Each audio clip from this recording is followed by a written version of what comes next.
would benefit the city coming out of the managing director's office. Dues is a pretty appreciable amount.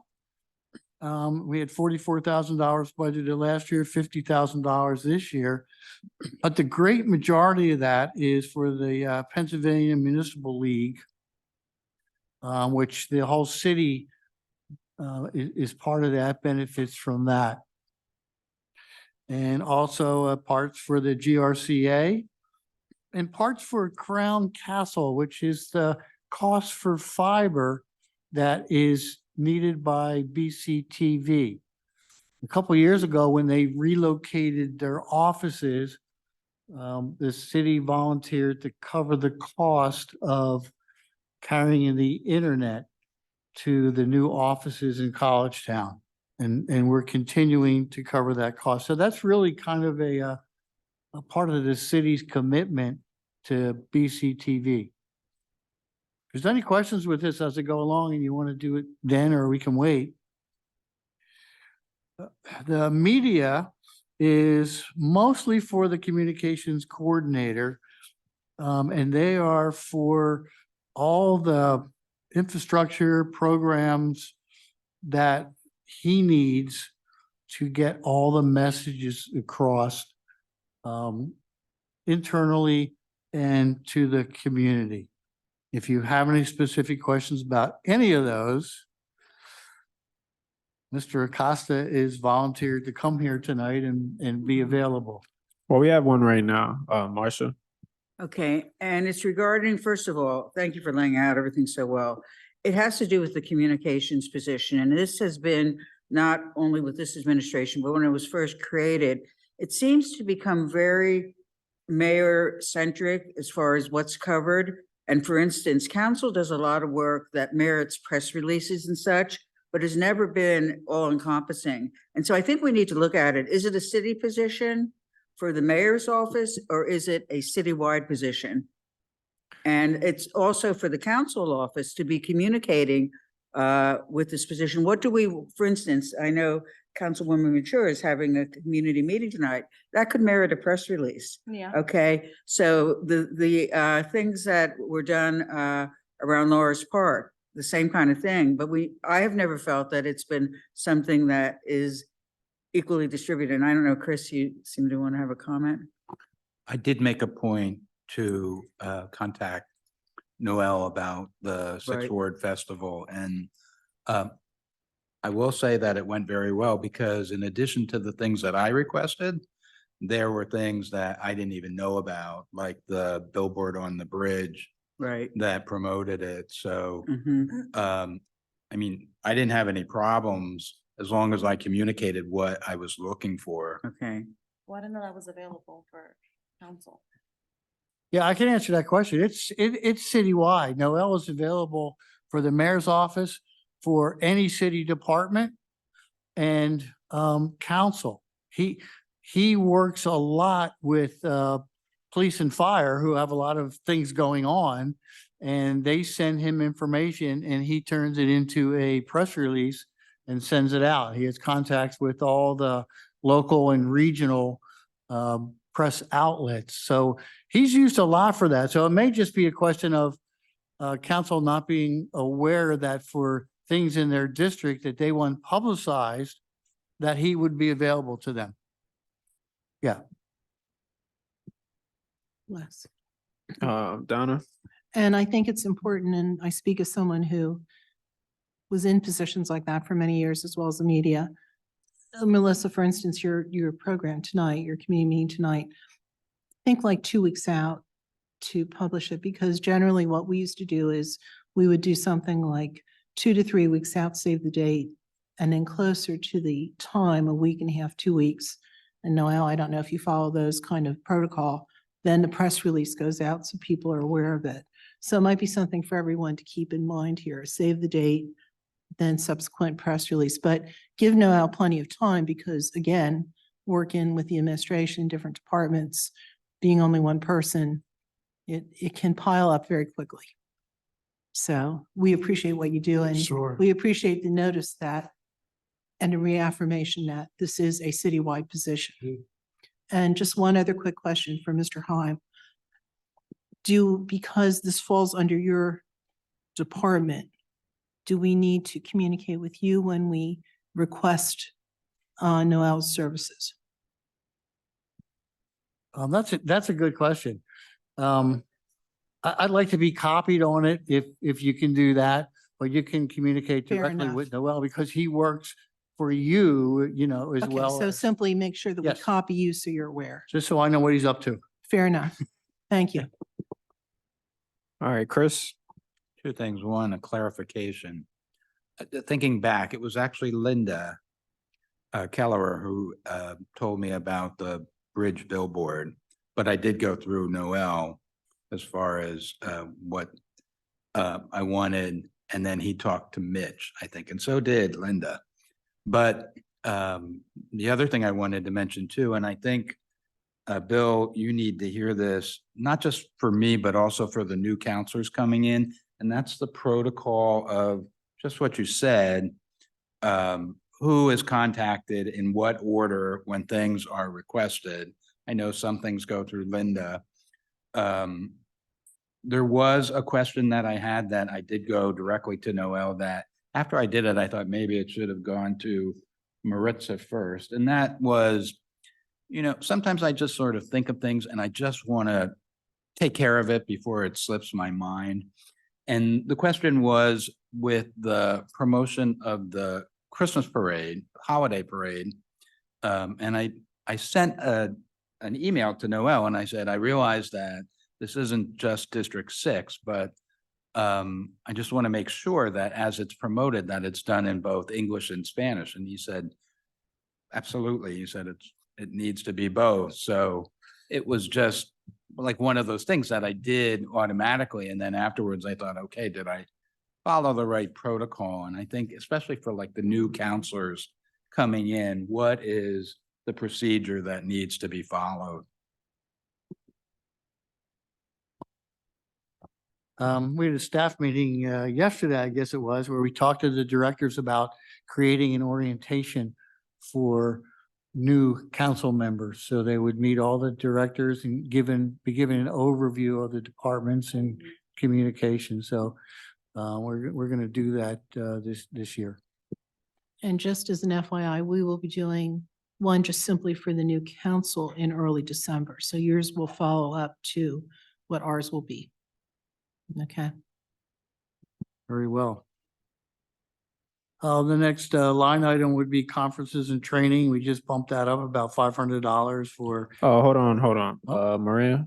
I'm sorry, Mr. Hine, is even for myself, do I have to go to the proper channel? If, let's say, if I need anything from the accounting department and stuff like that, should I go to you first? I always ask just to be at least copied on it, especially if it's going to be staff time or information that's going out in any kind of formal sense. Okay, So, you know, with emails, it's easy just to do the CC line and put me in there. I appreciate that. okay, we do, thank you. Any more questions before he continues? All right, you can go ahead, Bill. Conferences and training, that's just to provide us for some professional development. Included in that would be like my membership in the International City Managers Association, to learn some more about my position in the latest trends and educate me on some hot topics that appear. Other office supplies, general plant supplies, minor capital equipment, all pretty much the same. Obviously, what we use all that for, travel expense, which is mostly for people that need to use their personal vehicles to travel. There's mileage reimbursement with that and any kind of meals or things that are associated with that. Fringe benefits, pensions, social security, and insurances are all calculated by the finance department. So it's one of the smaller departments that's essentially our budget. Except we have a separate budget under the managing director's office for the downtown, which we can go into when you're ready for that.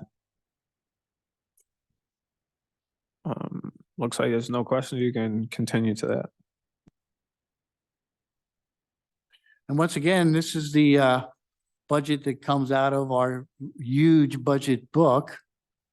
But we've replicated the same thing for downtown Carter as we did for my office, which is the same items, but with explanations that can be easily followed. So the salaries, once again, are for the downtown manager, and which is the core city manager, as we had retitled it. And if you remember, we went from 2 full-time ambassadors to 4 full-time ambassadors for 2024. So there's certainly an uptick in the salary line for that item. And for the first time, we did put in some overtime for the ambassadors when they're asked to cover special events, especially in the evenings or weekends. Maritza does adjust their time worked when possible, but it's good to have a little overtime in there for those things that crop up and we need some extra coverage.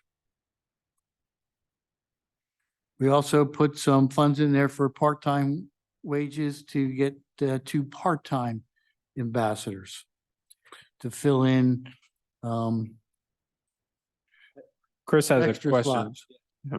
Just, and I'm kind of skipping ahead a little bit, but when it crosses my mind, I want to address it. When we have, I see that for under event expenses, parades, when we have parades that are put on by outside groups, do we eat that cost or do we ask them to make the city whole?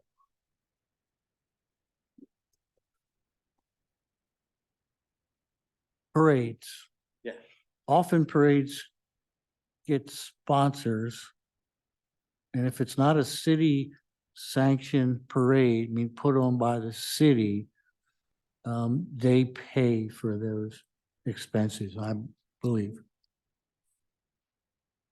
Special event process where the anticipated expenses are given to the organizer beforehand, and then there's an invoice sent out after the event.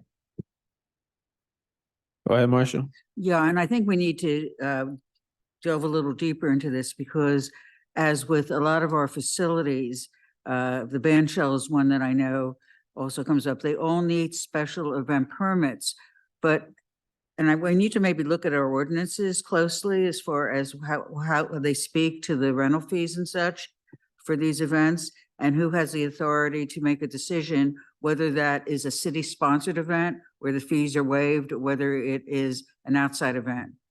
And I think there needs to be clarity on that because and I've heard this from groups coming to me to say, well, why did I have to pay a fee and another organization didn't? And I don't have a clear answer to that. As far as the fees go, the Public Works Director is proposing to raise some of the fees to be more consistent with what other municipal towns charge for rentals. For instance, the Showmobile, we rent for a price that's should be much higher. And Kyle has proposed that we try to get in line with more reasonable fees so that we're not putting out money for, taking it somewhere, setting it up, making repairs on it when we charge just a little so that we wind up having to cover those fees from the general fund. So that's part one of your question. The other part, I think, is something that traffic department also wants to discuss about determining which events are city sponsored, city sanctioned, and which are events privately organized. Because there is a difference there on what the invoices will contain as far as costs. Okay. And just to let you know, last night at the Recreation Commission meeting, we did go over the budget and did look at fees, and there are some increases in fees, which I know have to be approved by council once they're approved by the Recreation Commission. So I think there needs to be some continuity between all of this because they're all city facilities that, it just makes sense what the city's charging and how they're making determinations. I know the Recreation Commission is pretty firm about there being a difference between city residents renting a city facility and non-city residents renting the same facility. Very well. Donna? Sort of dovetailing on what Marcia was asking, and this is more directed to our solicitors. Is there anything legislatively we should be doing to make certain that everyone is treated equally, that no one can just say to somebody, we want to do this, and someone says yes, that there is a protocol and a process that everyone is treated equally, there's no favoritism granted, and someone gets something free when others are duly paying? Is there legislative action we should be taking as council, either preferably through ordinance? Yeah, I'd say we just have to review the current ordinance, to make sure the language isn't exclusionary or allowing for some sort of disparate treatment of two different groups or people. I presume it wouldn't, but if we need to add something to it, I think that's a I'd good like some idea. verification there because, and again, hearsay will tell you that someone was granted this and someone else wasn't granted that. But I want certainly, as someone sitting here, an elected official, I want to make sure that everyone's treated equally, that no one gets a free pass because they're friendly with someone. So if we can look into that, that would be great. I'd appreciate Yeah, that. I'll review it, and depending on what I find, I'll discuss with Fred about maybe Okay, fair, preventing fair something. enough. Thank you. All right, any more questions? All right, Bill, you can continue. Thank you.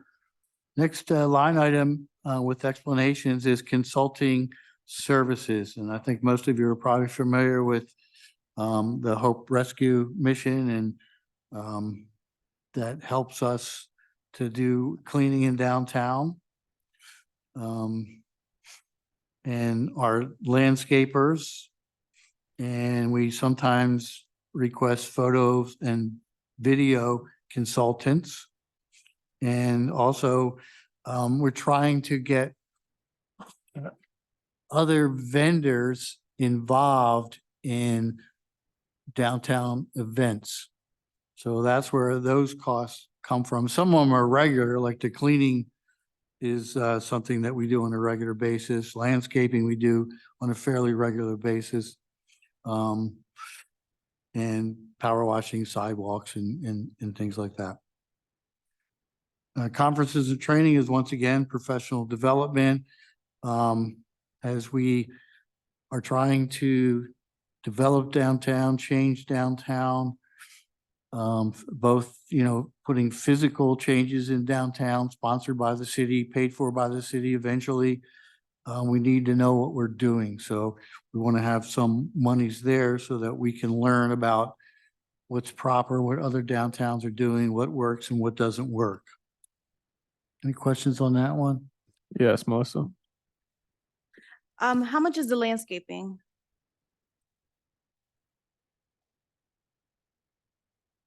You get on the mic, please.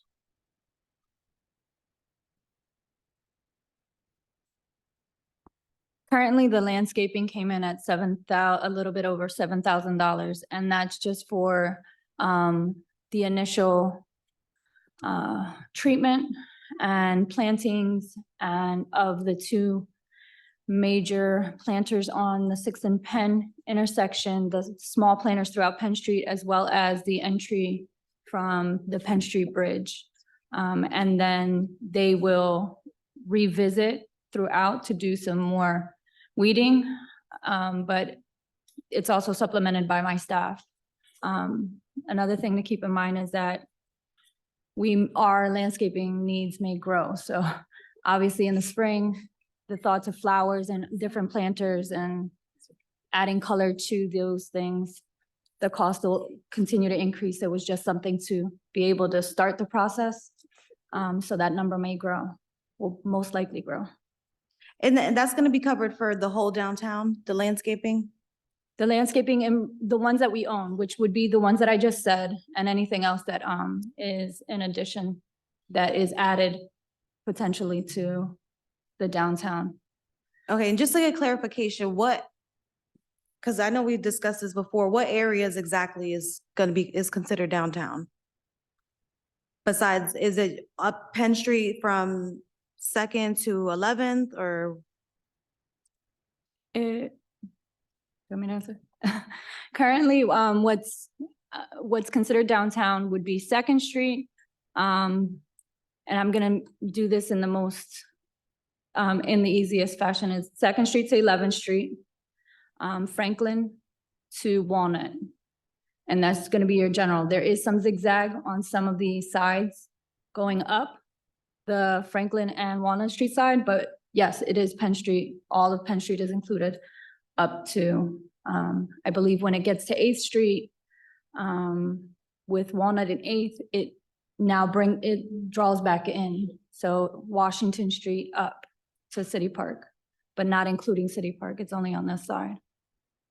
All right, thank you. Mhm. Marcia? Yeah, and just to sort of build on that, being familiar with all the gardens, all the green areas, and you notice a difference depending on what 100 block you are on Penn Street, because Alvernia takes extraordinary care in the properties, which are different than, and I know a lot has to do with capacity, but do you use the same landscaper that Alvernia does? We do. Oh, good, okay. We are using the same landscaper. We did follow the proper channels to acquire a landscaper, and it ended up being the same one that they use. Yeah, and then some of the buildings on the 600 block that are owned by Schuman Development, you can see the difference there, and that they have their own landscapers that handle that. So I just think it's good for everyone to work together for the greening of downtown, so there's some consistency. And I know it's tough, and a lot of it has to do with just maintenance and such, but just so we can build on what we already have, because that's our corridor, and we really need to make it beautiful. I appreciate the work that was done at Second and Penn, though. That looks definitely better than it did a couple of years ago. Thank you. All right, Bill, you can continue. Then you have fuel. Obviously, the cost of fuel's gone up. Uniforms. The city core manager wants to issue new standard uniforms for the ambassadors. Because currently I don't think we issue pants, so the ambassadors have been wearing a variety of trousers, and we kind of want to make them look professional. So there's a little bit of money in there for that. And then the rest of it is the typical office supplies, general plant supplies. We do have, last year, the downtown coordinator had $60,000 in the budget for miscellaneous expenses. We thought that this is the first year of the city core manager, and we wanted to keep some money in miscellaneous while we experience what else is necessary in the downtown area, what expenses crop up that maybe we don't even foresee at this point, but would be beneficial to spend in the downtown area. So they listed some, some of the additional property being taken on from the Reading Redevelopment Authority, which would mean landscaping would go up, cleaning would go up. So we don't know about that yet. And also, once again, to provide opportunities for varied and emerging vendors. We're trying to build up our vendor list so we have more variety and make it more interesting when we have events or put on singular events like the Glow Run. I mean, things like that might emerge, we certainly want to help support. And the others are, of course, covered by, determined by our finance department. So that pretty much it completes the managing director's office, including the commercial core. Any questions? Melissa? Can I make a request, or I don't know if it's done now, but when there's a event like on a Friday, and then, the downtown or the ambassadors don't work on the weekends, but I know recently when there was an event at Santander, and like Cherry Street from what's that, 700 block over to the 500 block. There was a lot of trash and I believe it was from after the event. Any way of getting, you know, that cleaned the next morning? If there's an event and I'm aware of it, if there's something going on, I try to really hard to get my guys there to clean it before and after. When there's situations like that, even on the weekend, I know Bill mentioned the Hope Works, program. So they actually, Hope Rescue does provide, staff during the weekend. So if you do see things like that, and either let me know, I will let the Hope Works Rescue know so that they can hit those spots in those areas, because if not, I won't know until Monday morning. But even if Monday morning hits and arrives and you're seeing an area that needs attention, feel free to let me know and I will make sure that my guys take care of it right away. Thank you. Go ahead, Marcia. Yeah, and just again, to add to that, if we know the schedule of the arena and what's going to happen, we can almost predict there's going to be trash there after the events. Just the nature, unfortunately, of folks, and at least the trash bins and stuff will be filled. So it may be, and I know then that becomes work intensive because that arena's booked pretty regularly, probably every Friday, Saturday when they're doing well. So I don't know whether there's an agreement that can be made with the arena or the Convention Center Authority, just so how we can keep that area so it looks really good for people that are coming into the city. And I guess for the city residents too, to respect them. Chris? I just want to say, I try to attend whenever there's an event downtown. It's great to see the downtown full of people. But over the last couple months, I think I've realized as I've gone from event to event to event, how much work has to go in to make it a successful event. And I'm wondering if, not for this budget, but just starting a conversation to plan for the future, that there's a separate position just for events, with the core coordinator's main job being working with the merchants. And when I say merchants, I mean not just the ones in District 6, but also in District 5, because our downtown is very long from 2nd to 11th Street. Excuse me. And also that they could somehow be more incorporated with the events. In other words, when there's an event downtown, they have something special that they normally wouldn't be doing to tie in with the event. And to give an example, on this past Friday, I stopped into Skylight Cuisine for their 1-year anniversary. And I said, you know, next week is the Christmas parade. It's going to go right by your restaurant. And I said, it would be really great if you could have something in front of the restaurant to sort of entice people to start a conversation about, you know, if you want to come back for a meal or if you want to stop in for lunch, to sort of make everything come together. So I know it won't happen this year, but I just wanted to start the conversation now, that hopefully maybe in the future we can start to think in that direction. It's in the Stantec plan to have another position. And I think that, yeah, you kind of foreshadowed that. Good. So that's something that would be looked at in the future. But right now, we're at the grassroots level and hopefully have success with that and then grow. And with physical changes downtown too, like we talked about, you know, cutting down the number of bus cuts and things.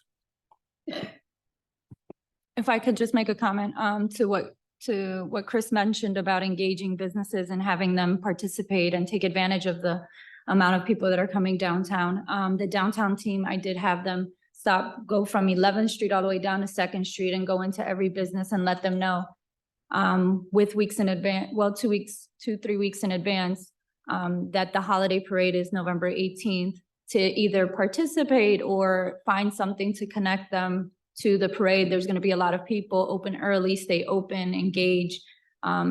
So we have done that. And some of them they're going to either provide hot chocolate for free or something, do something to engage and make their presence known.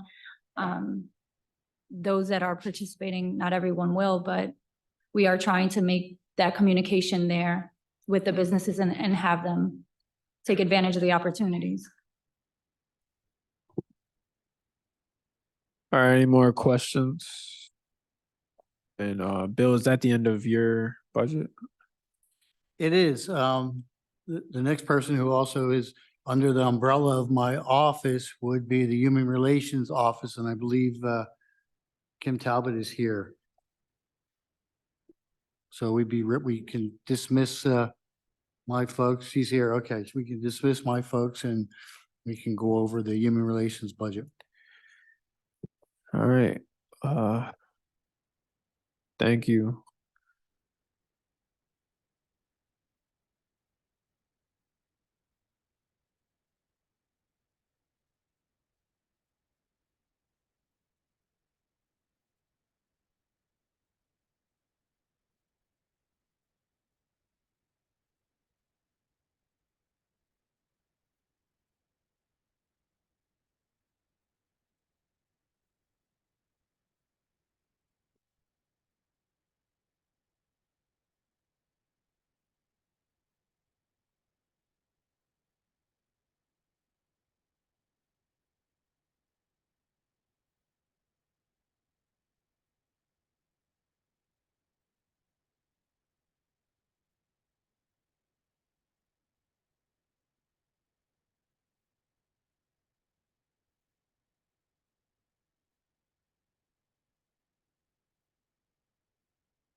Thank you. Good evening, everybody.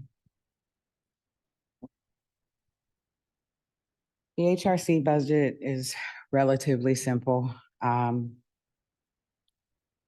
mainly have salaries for my staff. And I have 3 full-timers and 1 part-time person. And I have contracted services, and fees.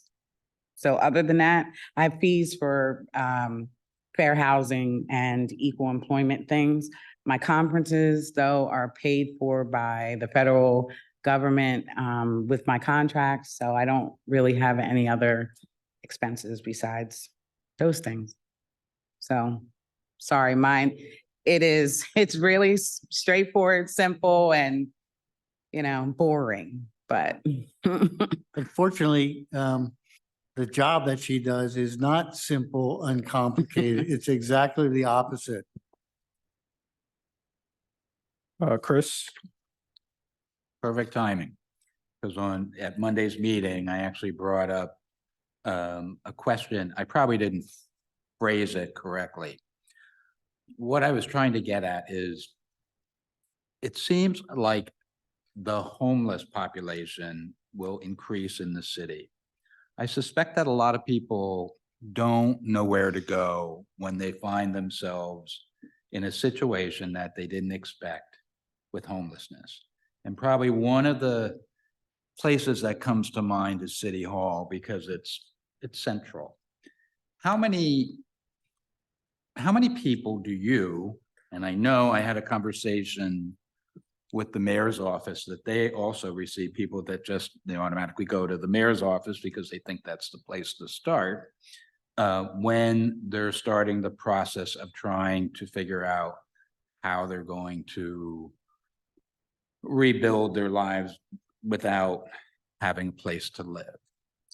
So are you asking how many people do I see a day? Do I talk to a Just an day? approximate, how much time from your office goes to the initial start of trying to interview people to see what their needs are and then figuring out what agency to send them to?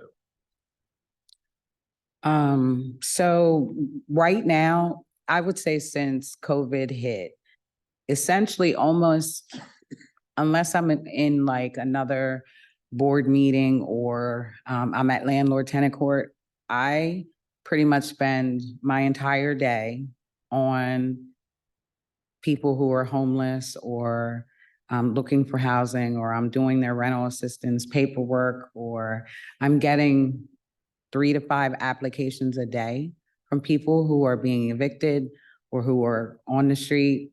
I'm doing that all day long. And then the stuff that I can't get to, I do at night because it's just impossible to put that away because it's such an urgency. So, I mean, I could talk to 50 to 75 people a day, talk to and see, you know, and that's just me. I have a clerk, I have 2 interns.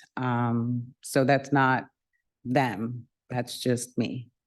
And in the reality of your department, I mean, what percentage in a perfect world, compared to the other things that you're responsible for, what percentage should that be?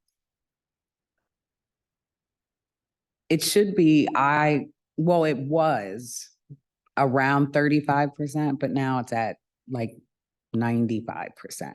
Okay, that was the point that I was Yeah. trying to make on Monday. Yeah. Now, my question, and I always say, when I say these things, it's not that I have the answers, but I just want to start the conversation.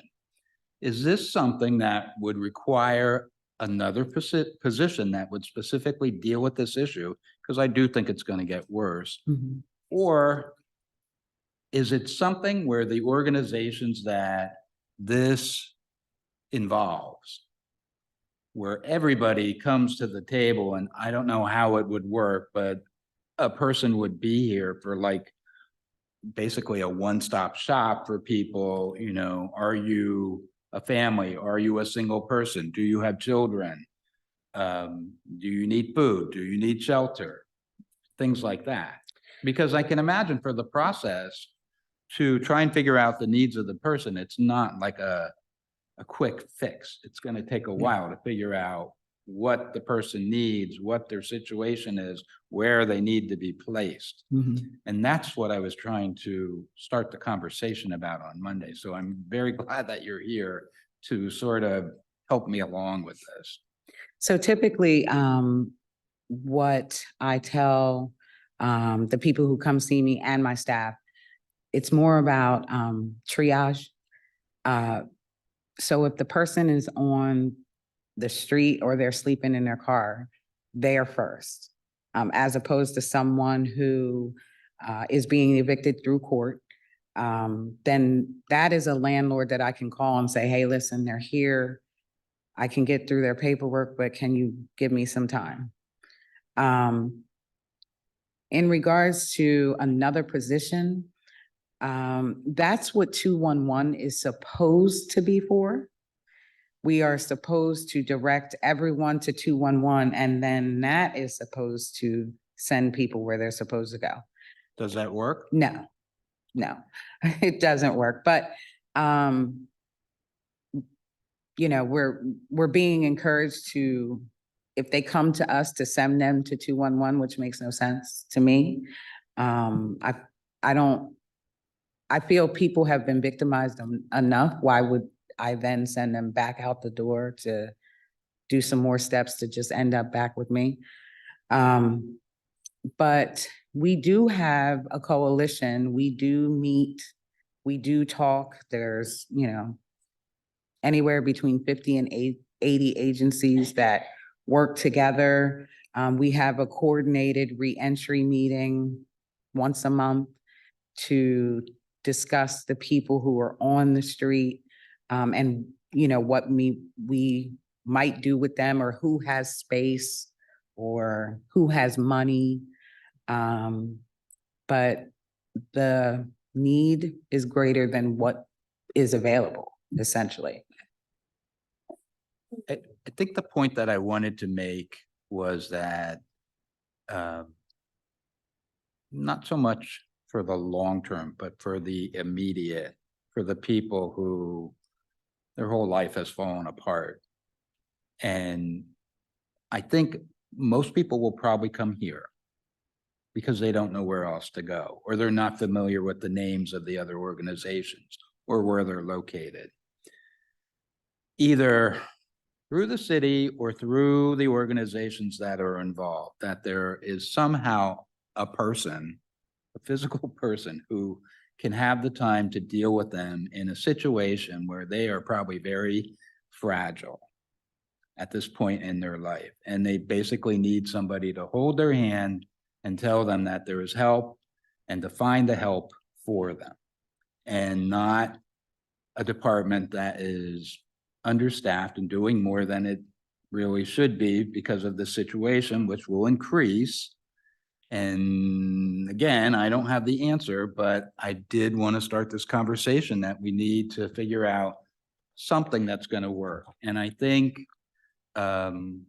if the other organizations are involved, that's even better.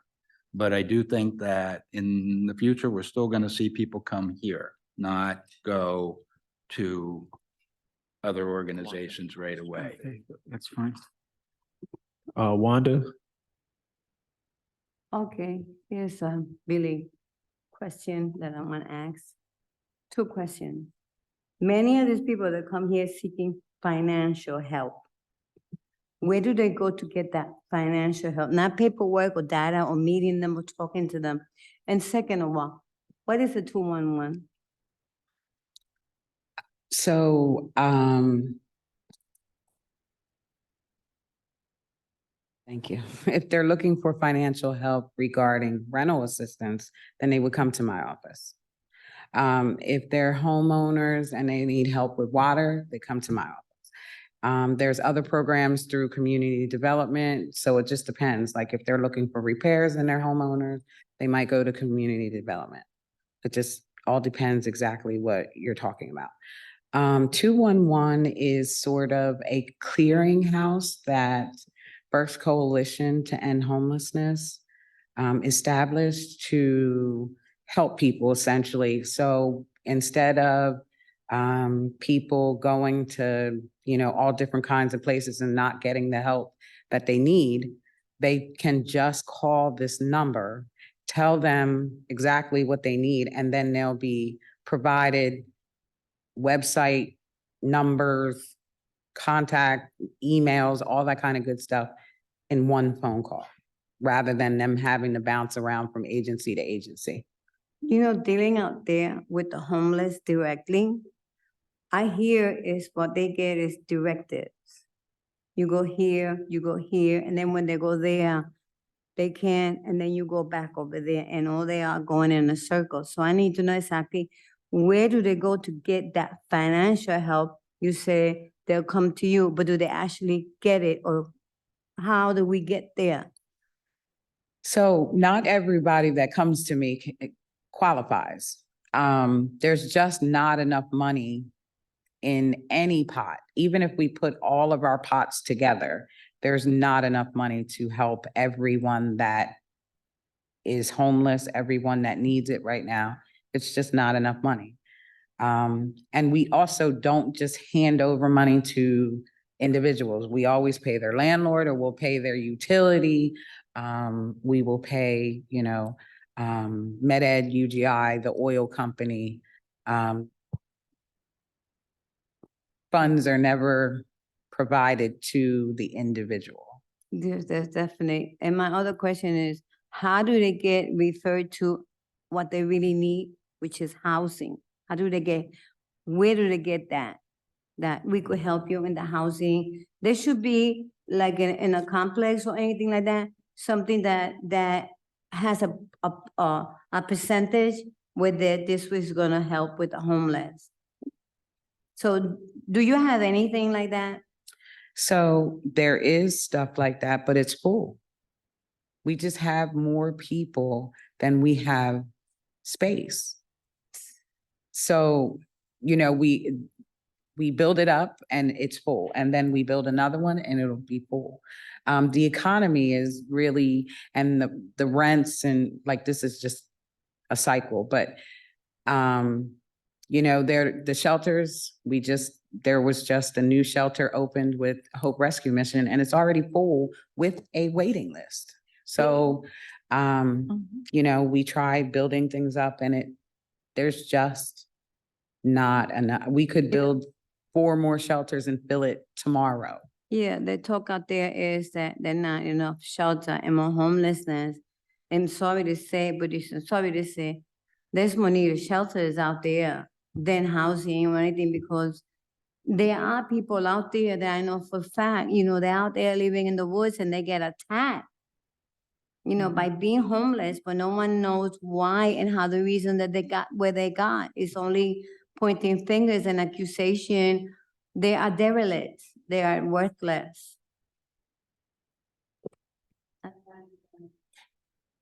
All right, any more questions? Marcia? And it's more for a comment. First of all, thank you for your service, because you do a yeoman's job for the fact that isn't enough resources to deal with the level of homelessness.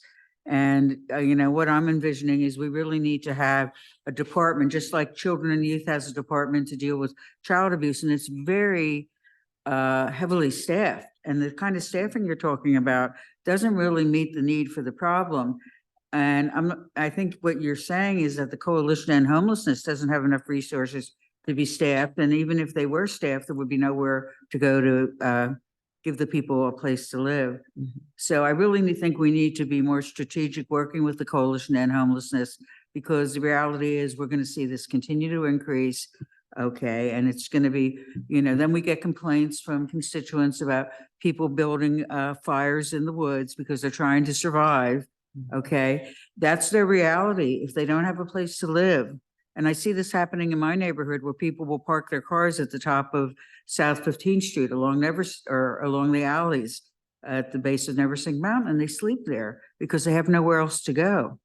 And so it's a reality we're going to have to deal with. And Kim, you have all the great information to help to be the catalyst to be able, let's be honest about what we need to do.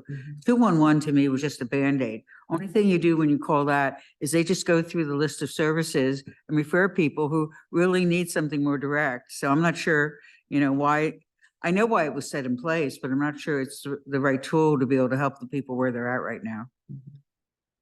Chris? I just wanna say that I think that we really, on this issue, we really need to engage the entire local community, because if the city just were to have infinite number or an infinite amount of money to address the situation, we would still have a problem, because we would become a destination. So I really think it's important that we work with other municipalities so that we can all get on the same page to address this. The more money that we just devote to it, and I don't want anyone to sleeping on the streets, but the more money that we devote to it, the more of a it's like we're creating our own situation in a way. I think that's probably unpopular for me to say, but that's what I think is happening. So that's my take. Maria? Kim, in the past, it was some sort of type of agreement between the Reading Water Authority and the city, and I believe both together they used to put like $150,000 to help resident with water bill. That's still going on? I'm sorry, could you say that one more time? please? In the past, there was some type of agreement between the water authority and the city where they put like $150,000 both together. I don't know if the city came with 50,000 and the water authority 100. I forgot exactly. That's still going on? Yes, To it help, is. to help residents with water, to pay the water bills? Yes, it's the hardship program for homeowners. Thank you. You're welcome. All right, any more questions for Kim? All right, thank you, Kim, for your report. Who will be speaking on behalf of the mayor's office, Jamar? All right, when you're ready.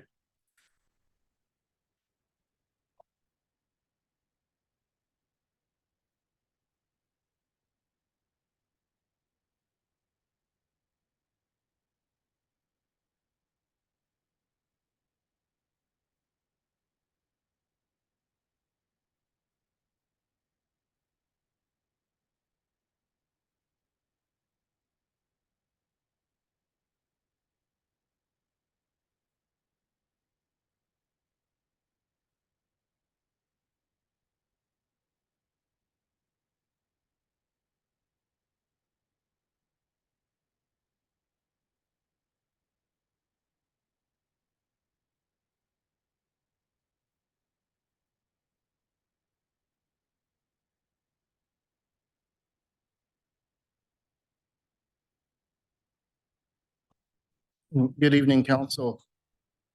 Just want to start by mentioning, we did have the mayor on for the first half hour, but he had another commitment at 5:30. There are three changes in the mayor's office budget. Everything else stays the same. The first change to note under advertising, we reduced that line by $69 to make it even at 1,000. The second change you'll notice is the salaries line. Pursuant to the ordinance that council passed, I believe it was this summer, the salary for the position of mayor was increased to $90,750. So that's why that salary line increased. The rest of the positions in that division, or rather department, are management positions and are receiving a 3.5% increase that those positions are receiving across the board. The third change to the budget involves consulting services. You will see there was 50,000 put in for next year. This is to cover the advocacy efforts around securing the CRIS designation from the state. There are both lobbying efforts underway, as well as potential startup funding were we to secure that designation. There's seed money for the working group to get up off the ground.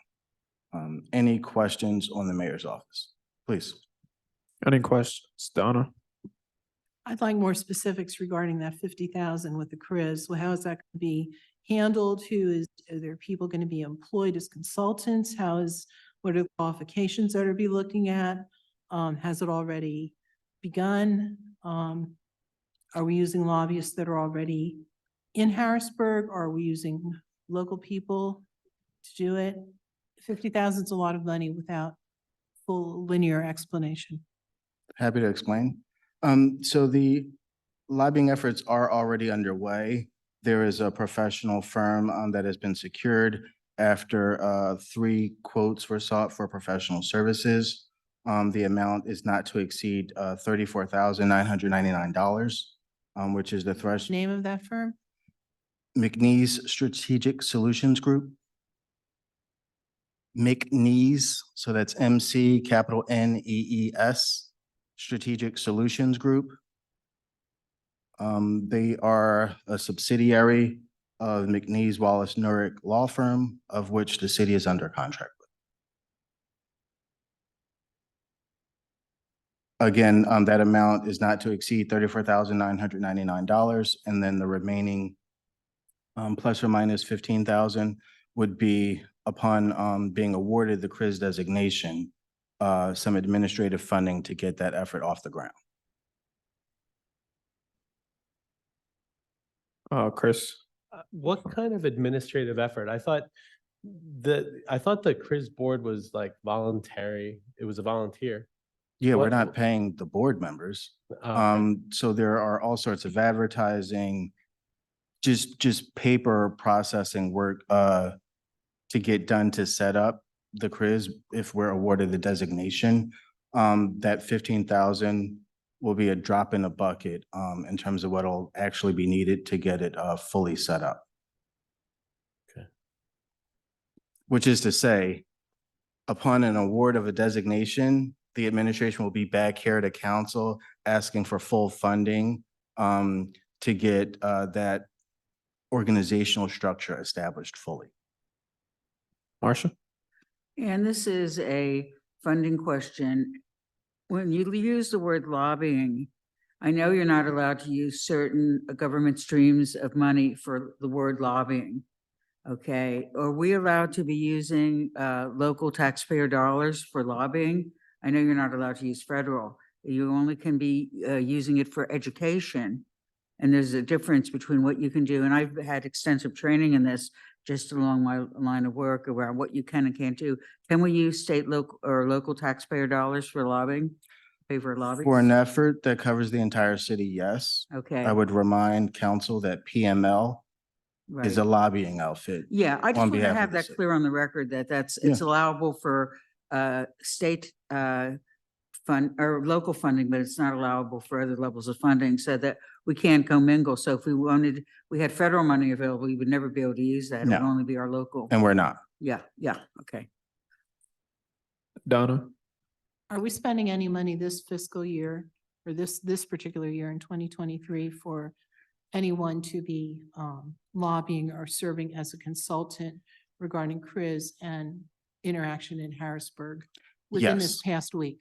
And how much, Yes. who are we paying? And how that was much? what the mayor was going to explain, had he, Who are we paying and how much? I just explained McNeese Strategic Solutions Group. McNeese Strategic And what Solutions Group. individual we're paying? It is not an individual. I want to make that clear. It is a professional firm that has multiple individuals working on our behalf. Yes, Are any of those individuals local to Berks County or to the involved best of with my CRIZ? knowledge, yes.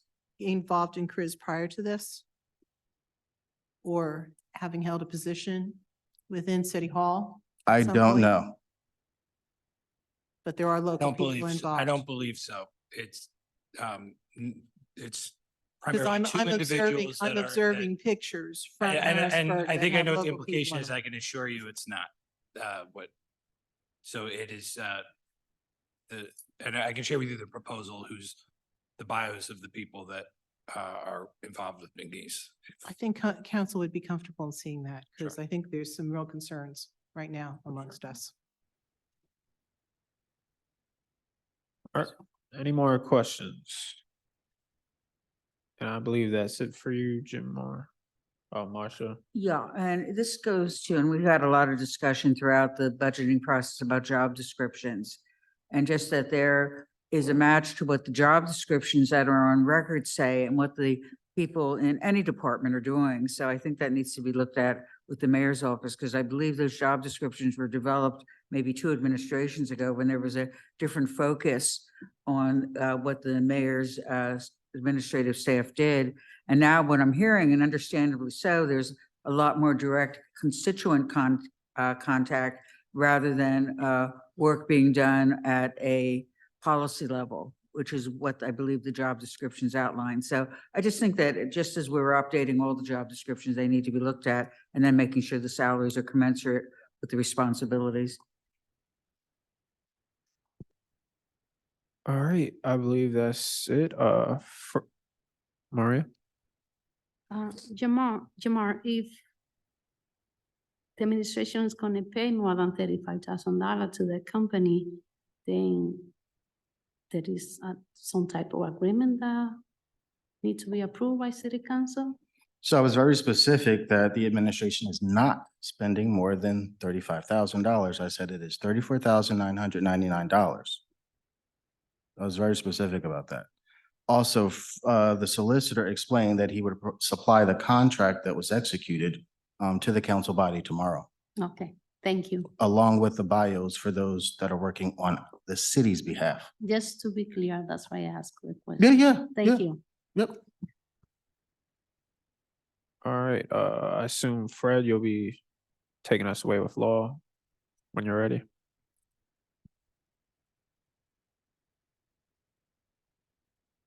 Good evening. So I think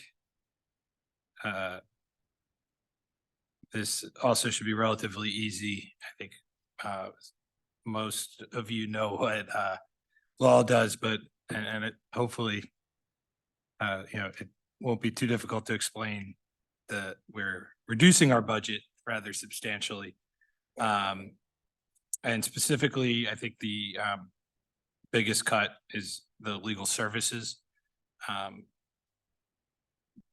In the past, we had a trend of big spending on outside counsel. We've reversed that trend, but to be honest, it's unpredictable. So I think this is a very aggressive budget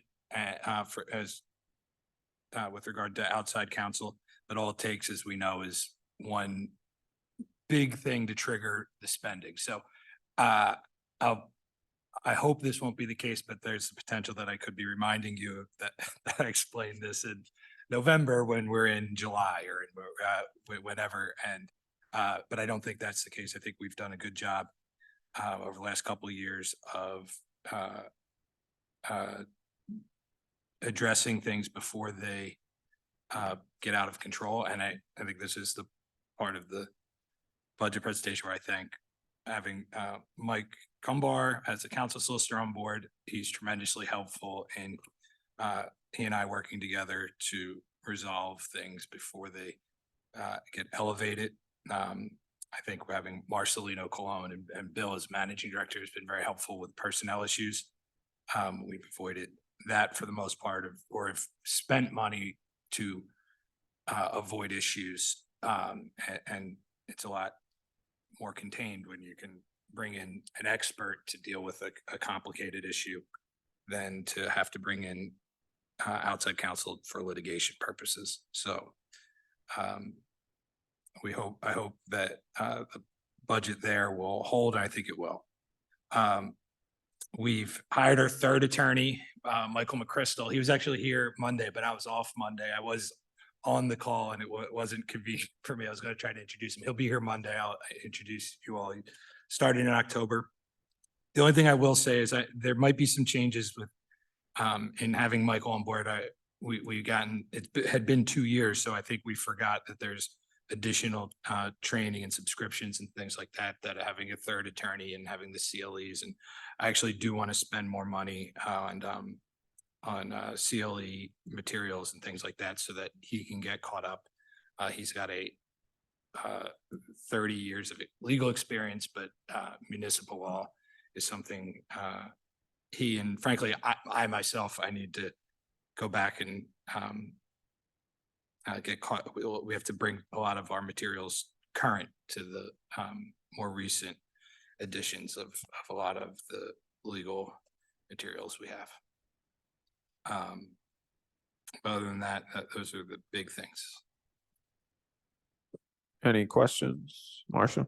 I'm just going to make a comment about, I think you made such a valid point that when you have experienced people on staff, like our managing director, like what you said is human relations, people that have the expertise and the credentials to do the work, it saves us very much as a city and it saves the taxpayers at the legal end because we're able to navigate things. And I just think everyone needs to keep that in mind. In any decision making, it's the qualifications and experience that make the difference.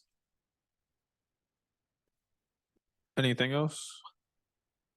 All right, I believe that's the end of our budget review today. If I could just get motion to adjourn the meeting. Motion to adjourn. All right, thank you.